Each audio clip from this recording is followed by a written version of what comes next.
In this video, I want to talk about one piece of YouTube advice that's probably never given. Break some of the rules. So, I've watched hundreds of videos from, the top YouTubers, videos that last like 10 or 20 minutes long. And, when you watch hundreds of different YouTube channels that are all very successful with millions of subscribers,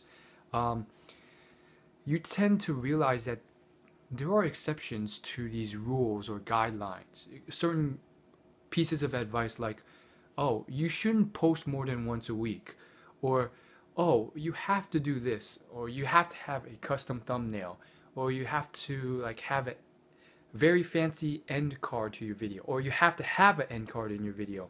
Guess what? I've seen all these channels that break at least one of these rules. Now, does that mean you break all these rules or pieces of advice given and you just do whatever you want? No. But I think it's worth understanding that different people do different things to succeed, and there's different ways of succeeding while still breaking a few of the rules. Why? Maybe because your video is just so viral and so good that you don't need an end card to promote people to subscribe or watch more videos because you're already doing a good job. Maybe an end card and a custom thumbnail might help you, but maybe not. There are react channels. Basically, they react to other people's videos. Not the official Fine Brothers well-edited react channels, but just like people who don't edit their videos at all. They turn on the camera, watch a video that they see on YouTube, then they stitch in the video that they saw, post it on YouTube. No custom thumbnail, nothing, and they do 5 of these a day, and some of the most popular ones have over 1 million subscribers. Now, is that the best strategy? They have a lot of subscribers, but apparently I've been told that they can't monetize their views because it's copyrighted material. Maybe not the best strategy, but this guy has in certain ways broken a lot of the rules and gotten to in a certain sense success on YouTube. So that's not necessarily what you should do, but I think there's plenty of examples of people who I think they break certain rules. There's this whole thing about, oh, you should create a name for your fans.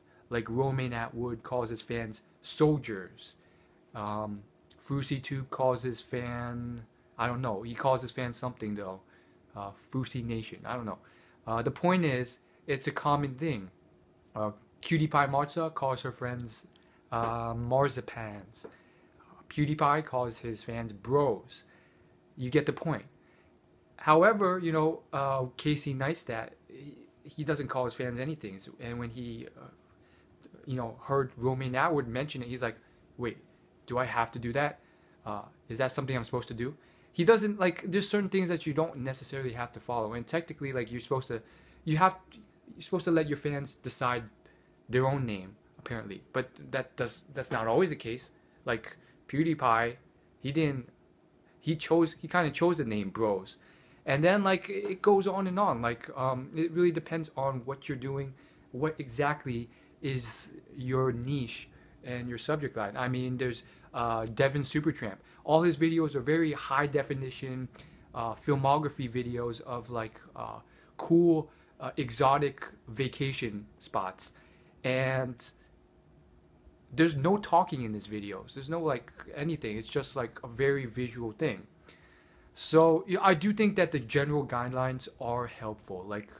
I do think that if Casey Neistat added a end card, it helps. I definitely think that custom thumbnails 99% of the time help. I do think that a lot of these things help, but there are exceptions out there. There's people who post maybe 2 times a day. Maybe some people call that too much. So there are certain rules that you can break, and that's the big message of this video. But with the emphasis on the caveat, that doesn't necessarily mean you break all these rules, because they're there to help you, and 9 times out of 10 they will help you. So keep that in mind. And I think, in certain ways, this applies to many things in life in general. Like, because life isn't exactly the simplest thing in the world, it can get complicated, and your specific, unique situation at times may be different, and therefore, sometimes you have to trust your gut rather than following the crowd. PewDiePie has broken the rules on several occasions. Um, he didn't listen to his fans. His fans told him, like, don't do anything other than horror movies or horror games, and he did, and it ended up being his most welcome series ever, most successful series. And there's obviously examples in business too, where Sarah Blakely was told, you know, your idea is not going to succeed. And I mean, basically, her family was against it. But you shouldn't always listen to your family, because maybe they're not really experienced in business and they don't know if it will succeed or not.